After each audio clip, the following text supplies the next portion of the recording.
السلام عليكم ورحمة الله وبركاته. نخبركم اليوم عن قصة واحد من السودان. واحد هذا من السودان أجل حضرموت، واشتغل مع واحد حضرمي ممكن 5 سنوات. الخمس السنوات هذا الحضرمي شغلوا في مخازن، وهذا السوداني قال له أنا عائلتين وأهلين في السودان في معهم مدخل رزق، أنا راتبين تروحوا عندك لما أمشي اليمن أمشي السودان تجيب لي فلوسي كامل وأنا أمشي السودان. هذا الحضرمي قال له تمام. المهم اشتغل معاه 5 سنوات. بعد هذه ال5 سنوات قال له يا ابو يمن انا مسافر البلاد، خلاص قررت اني اسافر البلاد. وهذا الحضرمي جلس يمكنه من اسبوع لاسبوع من اسبوع لاسبوع. المهم ما حاسبوش.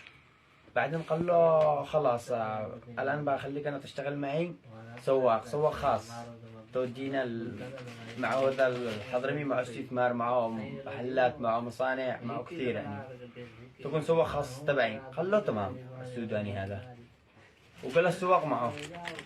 المهم جلس سواق معه ممكن 4 سنوات، وورث الفلوس حق السوداني ده زاد عند هذا الحضرمي، زاد كثير بكثرة زاد عنده.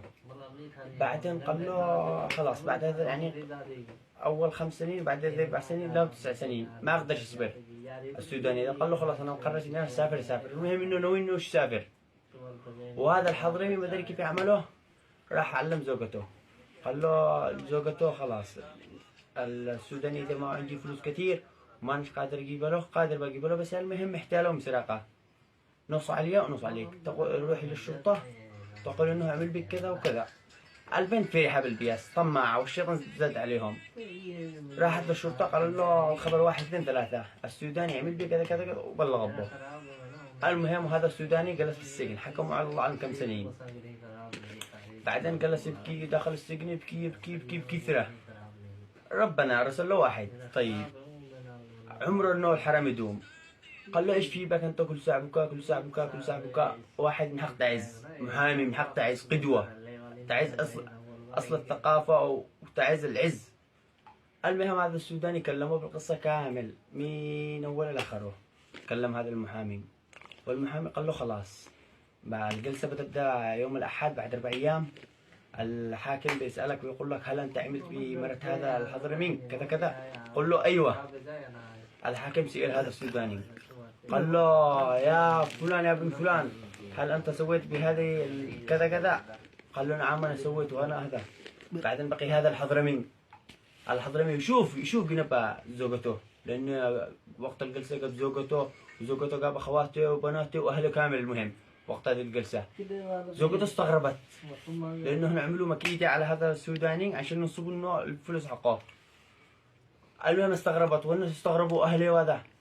بعدين قالوا له سئله هل هذا صحيح؟ قال له يا حاكم لا هذا لا صحيح ولا شيء، بس هذا زوجي هذا الحضرمي علمني اني هنا اعمل هذا السوداني مكيده لانه عشان ما يحاسبوش يشتي ياكله. والحاكم بقى يسال السوداني يا زور يا سوداني يا غالي. قال له نعم. قال له هذا كيف الخبر؟